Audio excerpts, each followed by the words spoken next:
7 number হক সেটা হচ্ছে আপনার দিন শেখানো, সন্তানদেরকে দিন শেখানো।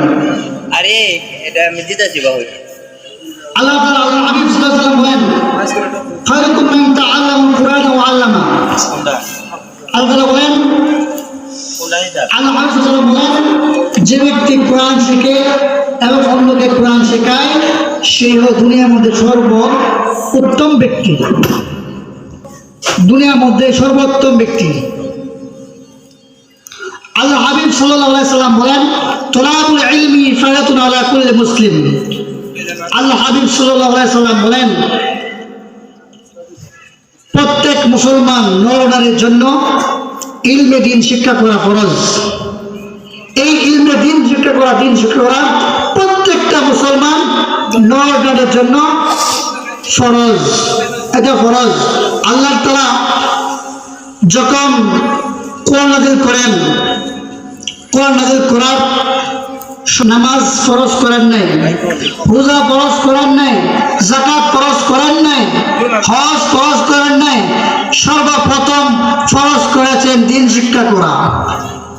আল্লাহ হাবিব সাল্লাল্লাহু আলাইহি ওয়াসাল্লামের যখন ওহী নাযিল হলো সর্বপ্রথম হেরা গুহার মধ্যে, যখন কোরআন নাযিল হলো সর্বপ্রথম সূরা আল-ইকরা বিসমি রাব্বিকাল্লাযী খালাক খালাকাল ইনসানা মিন আলাক, এভাবে 5টা আয়াত নাযিল হয়ে গেল।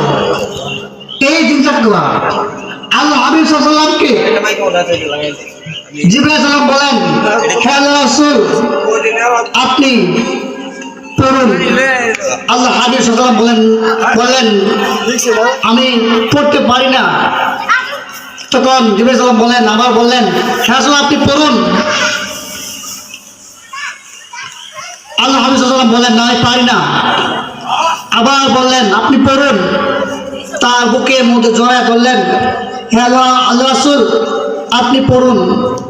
তখন আল্লাহ হাবিব সাল্লাল্লাহু আলাইহি ওয়াসাল্লাম তিনি একাধারে 5টা আয়াত পড়তে থাকলেন। ইকরা বিসমি রাব্বিকাল্লাযী খালাক খালাকাল ইনসানা মিন আলাক, এভাবে 5টা আয়াত আল্লাহ হাবিব সাল্লাল্লাহু আলাইহি ওয়াসাল্লাম তিনি পড়তে শুরু করলেন। তো সর্বপ্রথম তাকে দ্বীন শেখানো। আপনি তাকে ডাক্তার বানান, ইঞ্জিনিয়ার বানান, উকিল বানান, ব্যারিস্টার বানান, আপত্তি নাই, কিন্তু সর্বপ্রথম যে কাজটা আপনাকে করতে হবে সেটা হচ্ছে সন্তানকে দ্বীন শেখাইতে হবে।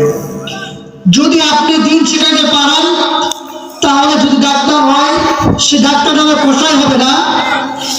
যদি আপনার ইঞ্জিনিয়ার হয়, ইঞ্জিনিয়ার হলে সেই রোডের বদলে বাস দিবে না। যদি আপনার ব্যারিস্টার হয় তাহলে সেই মানুষের সেবা নামে আপনার ডাকাতি করবে না। এভাবে যখন আপনার চেয়ারম্যান হবে, চেয়ারম্যান হলে জনগণের সেবক হিসাবে সেবক নামে আপনার চুর হবে না, ডাকাত হবে না। এমপি হলে সে এমপি আপনার চুর হবে না, ডাকাত হবে না, দেশের সম্পদ বিদেশে চুরি করে পাঠাবে না।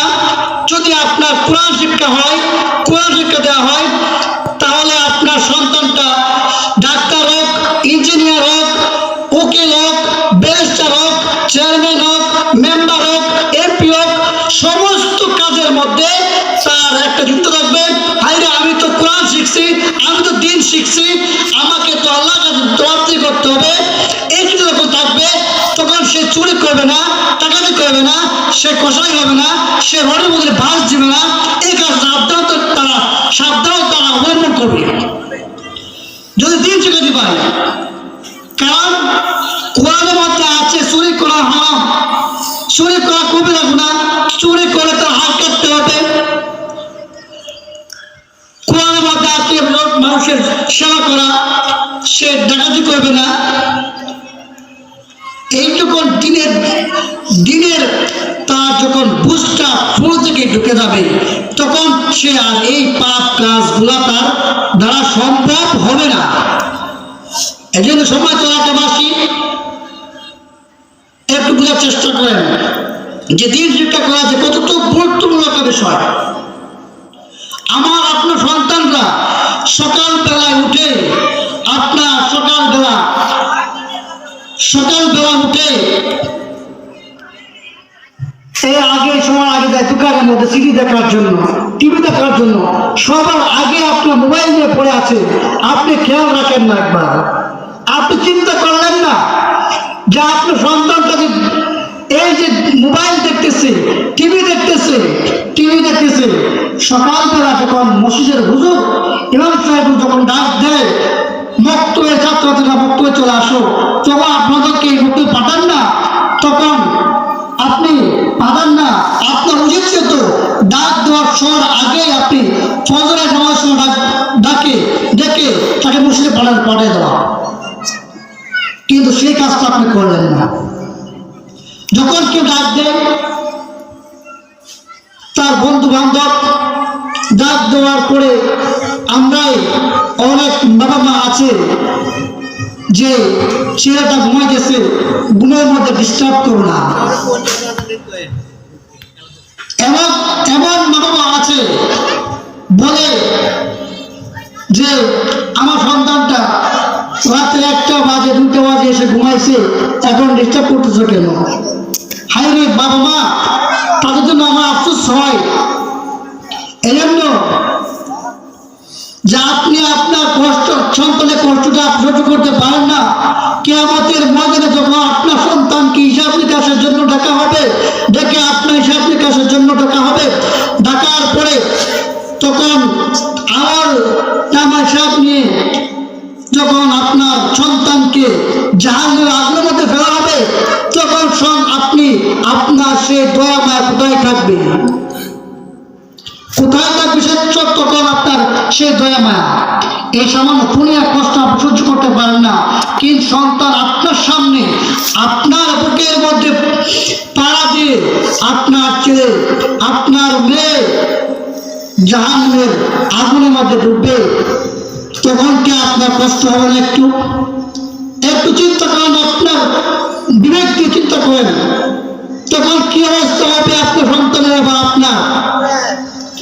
আগে আপনার বিচার হবে, কারণ আপনার উচিত ছিল শিক্ষা দেওয়ার, এই কোরআন শিক্ষা দেওয়া উচিত ছিল আপনাকে চিকিৎসা করা হবে যে আপনি পিতা হয়ে, আপনি মাতা হয়ে আপনি কেন সন্তানদেরকে কোরআন শিক্ষা দেন না? আপনাকে জবাবদিহি করতে হবে। এই জন্য সময় এলাকাবাসী সন্তানদেরকে দিন শিক্ষা শেখাতে হবে, দিন শেখাতে হবে। এই দিন শিক্ষা করা প্রত্যেকটা মুসলমানের উপর ফরজ। এই ফরজ একটা আমাদের প্রত্যেকটা মুসলমান, আমরা এটা থেকে আমরা অনেক ফারাক হয়ে গেছি, অনেক দূর চলে গেছি। যারা বাবারা আছেন, বৃদ্ধরা যারা আছেন, আমি আপনাদেরকে বলি, আপনাদের এখন মাদ্রাসায় যাওয়ার সময় নাই, সুযোগও নাই, বিভিন্ন জানা থাকে, কিন্তু একটা রাস্তা খোলা আছে, সে রাস্তাটা হচ্ছে তাবলীগ জামাত। এই তাবলীগ জামাতের মধ্যে আপনি গিয়ে দিন শিখতে পারবেন, সূরা ফাতিহা শিখতে পারবেন, আপনি 4টা সূরা 5টা সূরা শিখতে পারবেন। নামাজের যে কৌশলগুলো আছে, নামাজের যে মাসালা আছে, সেই মাসালা আপনি শিখতে পারবেন এই তাবলীগ জামাতে গিয়া। এটা হচ্ছে বিদ্যুতের জন্য একটা মাদ্রাসা। এই মাদ্রাসা আপনি যেতে পারেন, তাহলে অল্প দিনে আপনি শিখতে পারবেন।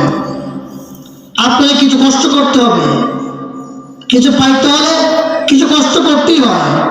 আপনি যখন ক্ষেতের মধ্যে ধান লাগান, ধান তো আর এমনি এমনি আসে না, এমনি হয় না, কষ্ট করতে হয়, জ্বালা করতে হয়, জ্বালা লাগাইতে হয়, সার দিতে হয়, কাটতে হয়, এরপরে আপনার শুকাইতে হয়, ধান বাঁধতে হয়, এরপরে আপনি খাইতে পারেন। এভাবে তো আপনি দিন শিখতে হলে আপনার একটু কষ্ট করতে হবে, জানমাল খরচ করতে হবে বাবা। এই জন্য বলি, আপনার মাদ্রাসায় যাওয়ার সময় নাই, কিন্তু আপনি এই যে মাদ্রাসাটা আছে তাবলীগ জামাত, এই তাবলীগ জামাতে গিয়ে একটু চেষ্টা করেন, একটু ফিকির করেন, আপনার আখিরাতে কাজে আসবে ইনশাআল্লাহ।